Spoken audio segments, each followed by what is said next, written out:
Welcome to the British Chamber of Commerce Singapore's podcast channel. We're excited to bring you season 3 of new episodes featuring in-depth content across Singapore, ASEAN and the United Kingdom.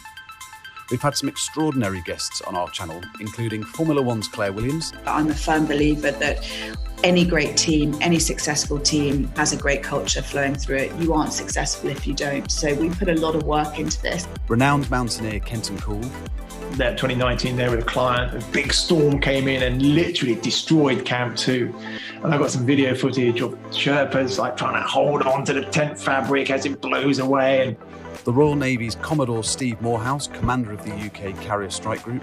The squadron of F-35 aircraft we have on board is a Royal Air Force squadron, and the personnel there are drawn from both the Navy and the Air Force. So what better way of showing just the efficiency and the joined-up nature that we now have.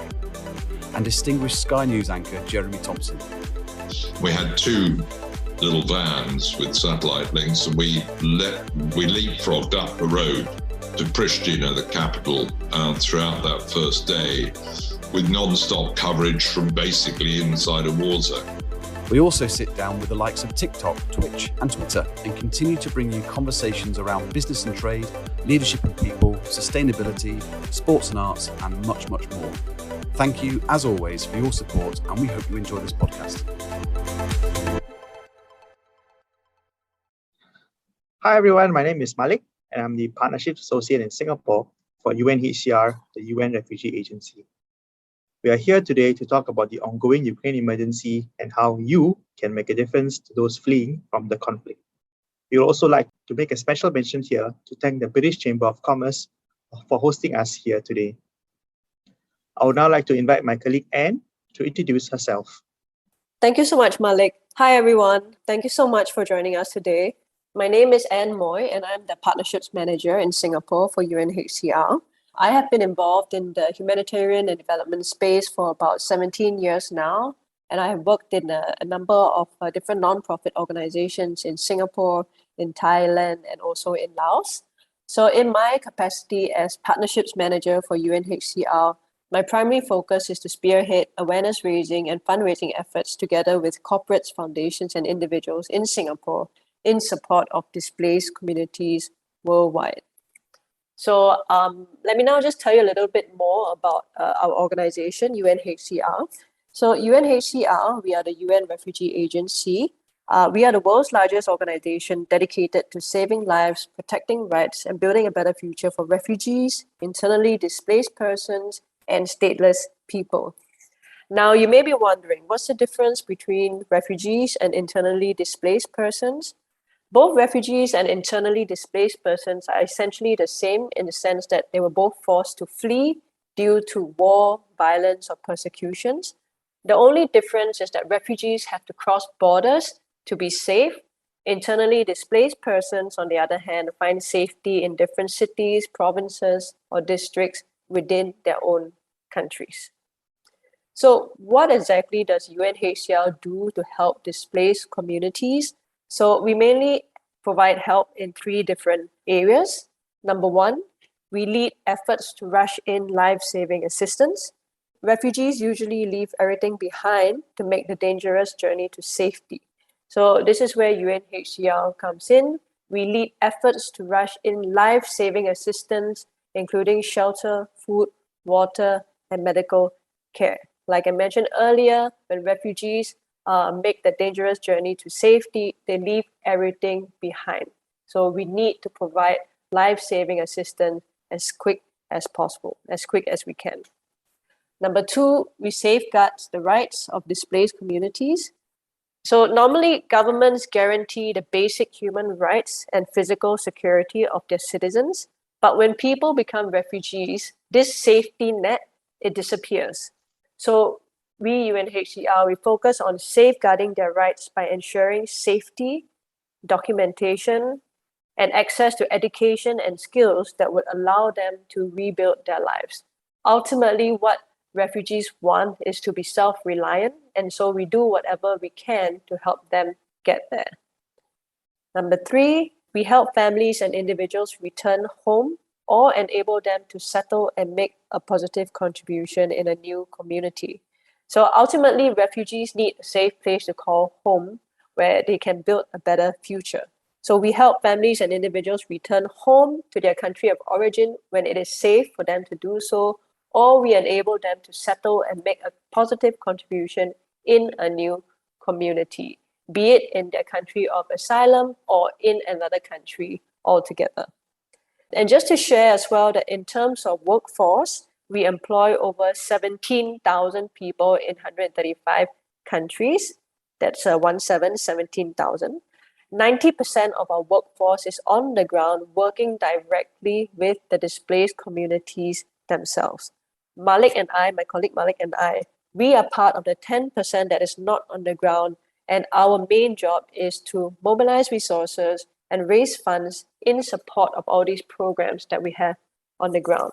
In terms of how we are funded, not many people actually know this, but UNHCR is one of the few UN agencies which depends almost entirely on voluntary contributions to fund our operations.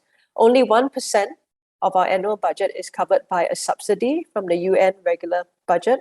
Most of our programs are funded by governments, but partnerships with corporations, foundations, and private individuals also constitute important sources of funding. We have been established for over 70 years and have twice received the Nobel Peace Prize for our work. Thanks so much, Malik. And now we've all seen the news on the recent tragic events in Ukraine. There's currently a major humanitarian emergency in Ukraine with over 10 million people being displaced, either inside the country or as refugees abroad. Could you kindly give us an update on the situation there? Sure, thanks, Malik. Let me perhaps start by telling you about Olga. Olga is a mother of two from Ukraine. As soon as the first bombs fell, Olga felt that she had to leave Ukraine with her family in order to be safe. So she set out from Ukraine's capital on Thursday, 24th of February, with her 2-year-old son and 8-year-old daughter. And after a grueling 3-day car journey, Olga and her family arrived at the Polish border town of Zozin on Saturday, 27 Feb in the evening.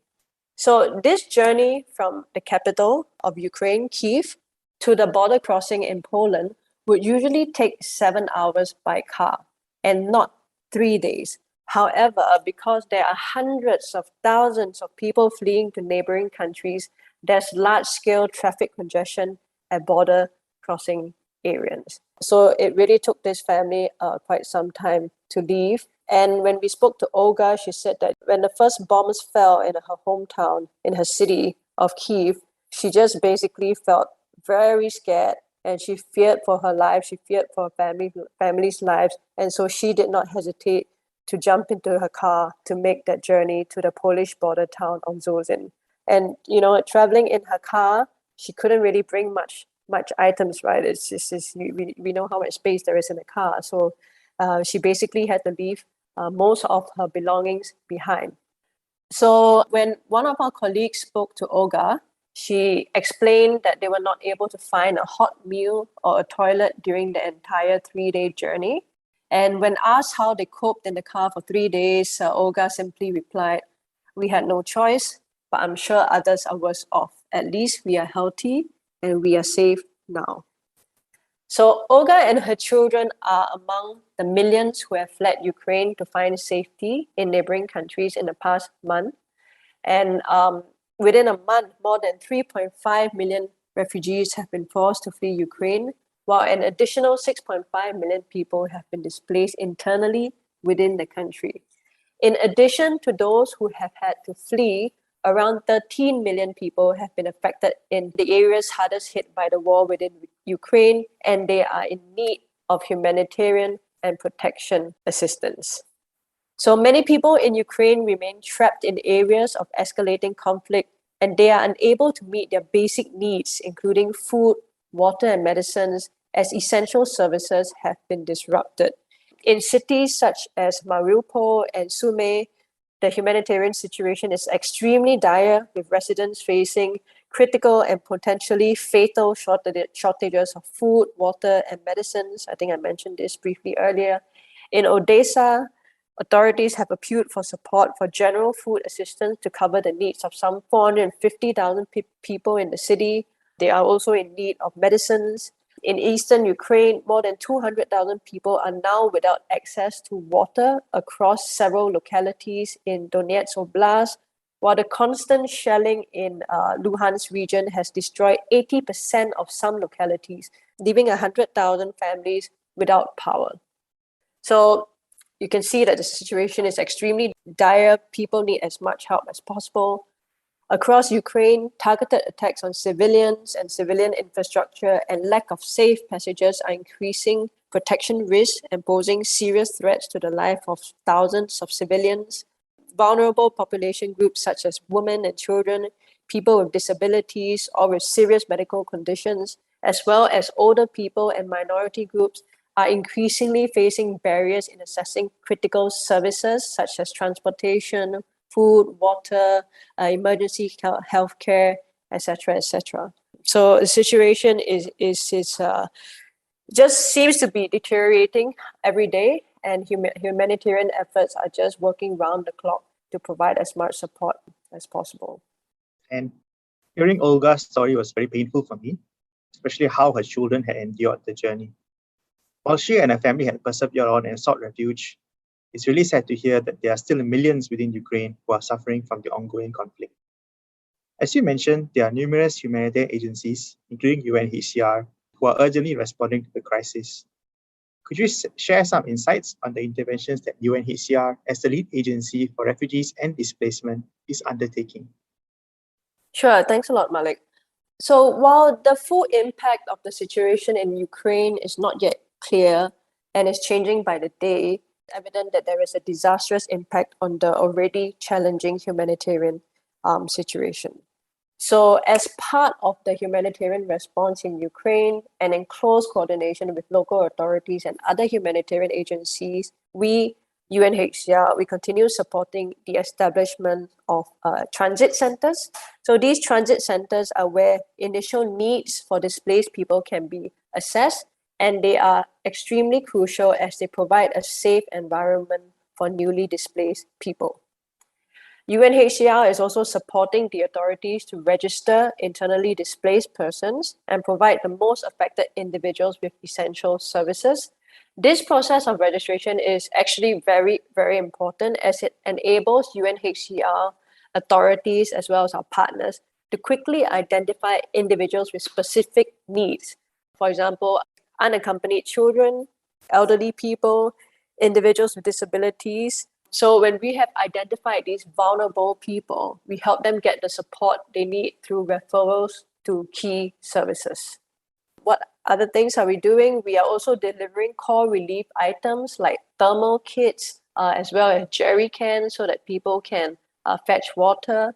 We are also distributing emergency shelter kits. Apart from that, we are also ensuring that we facilitate access to legal aid, psychosocial support, and other assistance to especially those who are extremely vulnerable. One such program that we have is the multi-purpose cash program. So this program helps the most vulnerable internally displaced people by providing them with cash to help cover their basic needs like rent, food, and hygiene items. This cash assistance allows people to make choices, prioritize their needs, and also it boosts local providers. It injects money into the economy. So all these efforts that I spoke about earlier are the efforts that we are undertaking within Ukraine.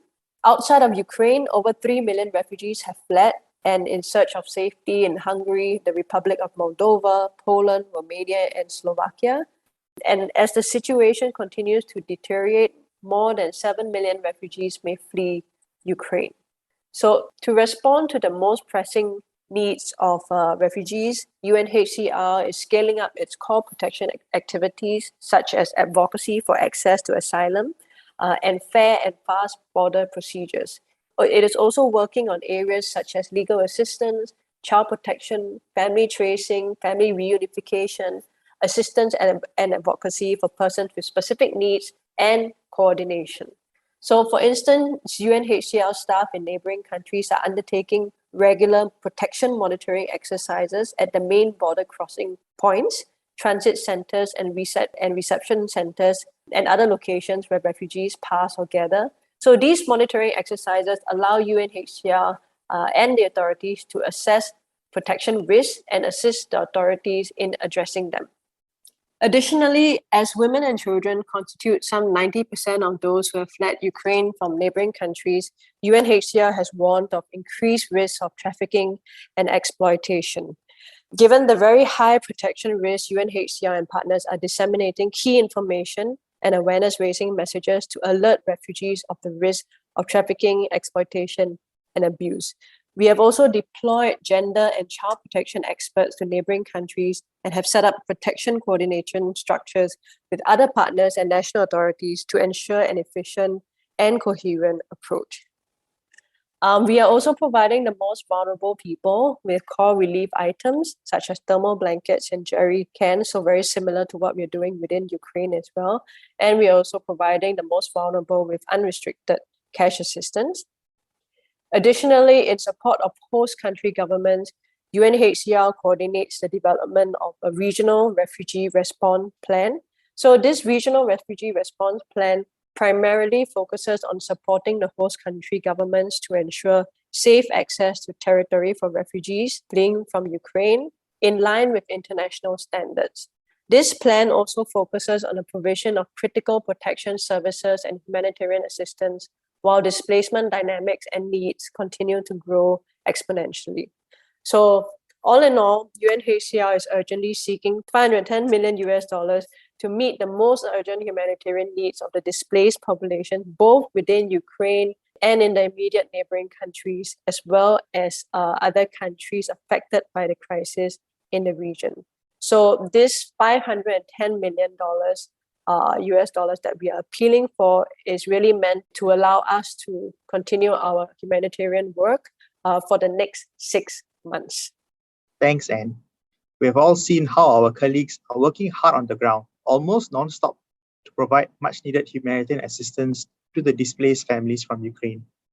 Many of our colleagues are also within Ukraine, despite the dangers to their safety, and working hard to provide assistance. You had mentioned how UNHCR has been working with partners to provide assistance. So with the Ukraine emergency, we have also seen an outpouring of support from the public as well as the private sector. Could you tell us a bit more about how the private sector has contributed to humanitarian efforts related to the Ukraine emergency? Malik, I am so very pleased to share that we have received generous contributions from the private sector globally. I have never been more proud of being a partnerships manager. In just over 2 weeks, companies, foundations, and philanthropists have contributed over $200 million towards UNHCR's Ukraine emergency response. One of our most generous donations came from our decade-long partner, the IKEA Foundation. The foundation made a generous contribution of €20 million to support the agency's response to the emergency.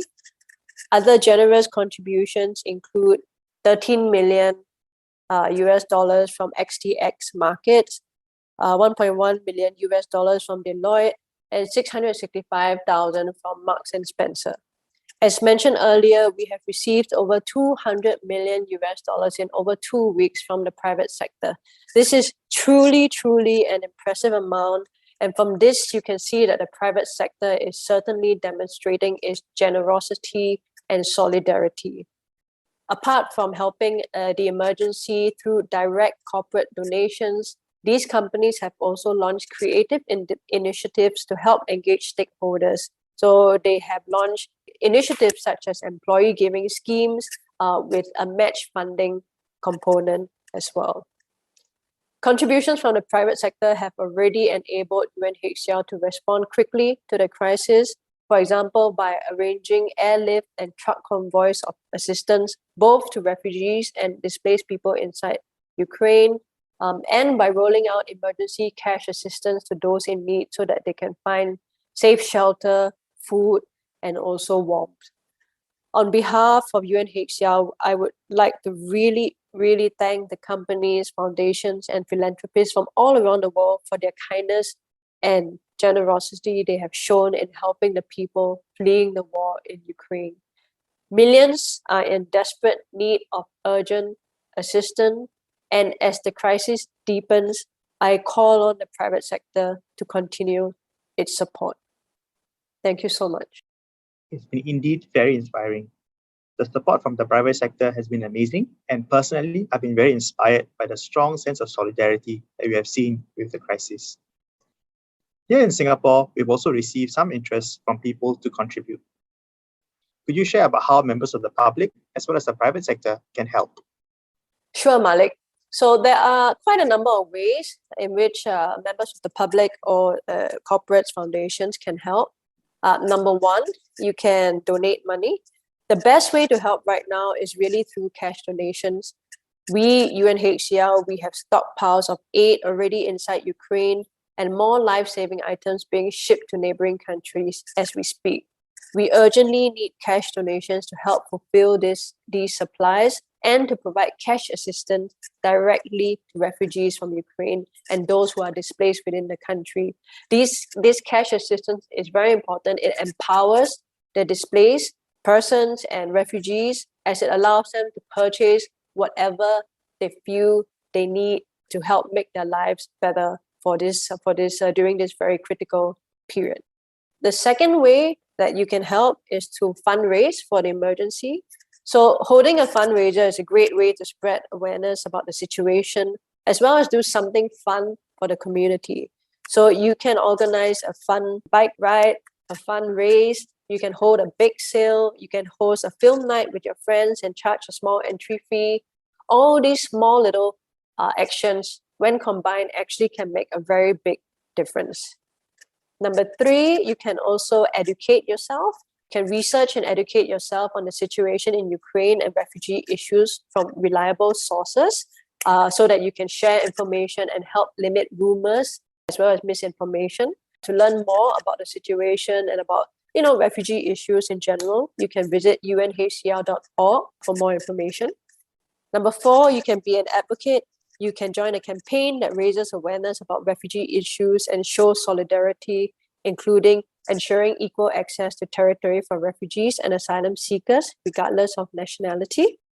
There are many, many other ways in which you can help the Ukraine emergency or any other humanitarian crisis. But in the interest of time, I just wanted to share these 4 different ways in which you can help.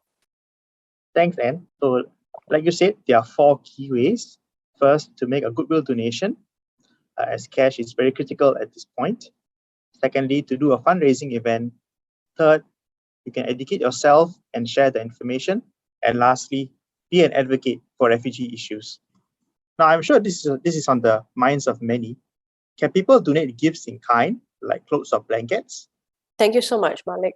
UNHCR is not currently in a position to manage small in-kind contributions in the framework of its border activities. Nevertheless, in specific cases, we accept large donations of goods based on identified needs on the ground. So our priority items that we have right now for the Ukraine emergency are high thermal blankets, kitchen sets, mattresses, beddings, sleeping bags, winter clothing, and laptops. So if your company is in the business of manufacturing or procuring such items and you are keen on helping, please feel free to contact us.